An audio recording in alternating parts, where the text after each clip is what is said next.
खेडी ग्रामस्थांची मागणी पूर्ण आमचे रस्ते गटार झालेच पाहिजे। आमचे रस्ते गटार झालेच पाहिजे। आमचे रस्ते गटार झालेच पाहिजे। भगवान नगर, इंदिरानगर, यादव नगरचे रस्ते झालेच पाहिजे।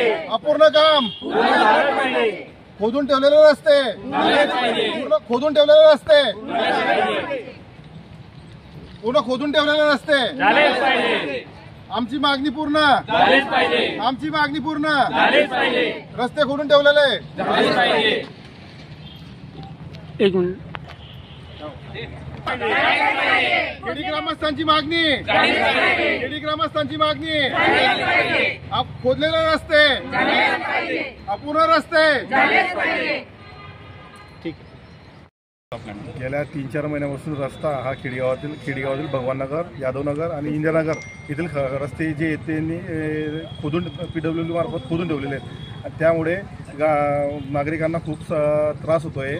त्या त्रासामागे लहान लहान मुलं जे रस्त्यावरती पडल्यानंतर त्यांना दवाखान्यामध्ये भरती करावं लागतं आहे आणि जे गटारीचे झापे आहेत ते त्यांनी रस्ते कोरून गाडी चढण्यासाठी आम्हाला खूप मोठा प्रॉब्लेम होतो आहे। वारंवार नगरपालिकेत 2-3 निवेदन दिल्यानंतर पण आमचे काम होत नाही। आज अक्षरशः शेवटी आम्ही कलेक्टर साहेबांना निवेदन दिलेलं आहे आणि निवेदन देऊन त्याची पूर्तता होते नाही होत त्याची आम्हाला शाश्वत नाही आहे। जर आमची मागणी पूर्ण नाही झाली येत्या 10 दिवसामध्ये तर आम्ही सर्व ग्रामस्थ वार्डातील रस्ता लोक करतील आणि कलेक्टर ऑफिसला ठिय्या आंदोलन करतील व सर्व बिडार घेऊन घरातील सर्व बिडार घेऊन इथे येऊन ठिय्या आंदोलन करतील असे आम्ही हे देतो।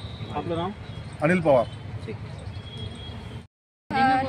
रस्ते खूप खराब आहेत। रस्त्यात आम्ही महिला आम्ही भाजीपाला वगैरे ते पण घ्यायला जाऊ शकतो आणि खड्डे वगैरे नालींची सुद्धा काही सोयी वगैरे नाही आहे। लहान मुलं खेळतात पडतात, त्यांचा दवाखान्याचा खर्च काही असो। लाईट आहे पण लाईट चालू नाही आहे।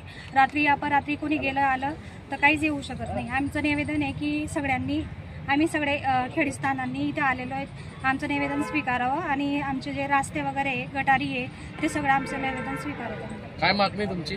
आमची मागणी एकच आहे की आमचे रस्ते सगळे व्यवस्थित करावे। 6 महिने झाले उद्घाटन झाले पण रस्त्यांची कामे चालू झाली नाही। सगळे धूळ माती सगळ्यांच्या घरात उडते, सगळ्यांना लोकांना पण त्रास होतो चालायला। आपलं नाव काय? कविता सोनवणे।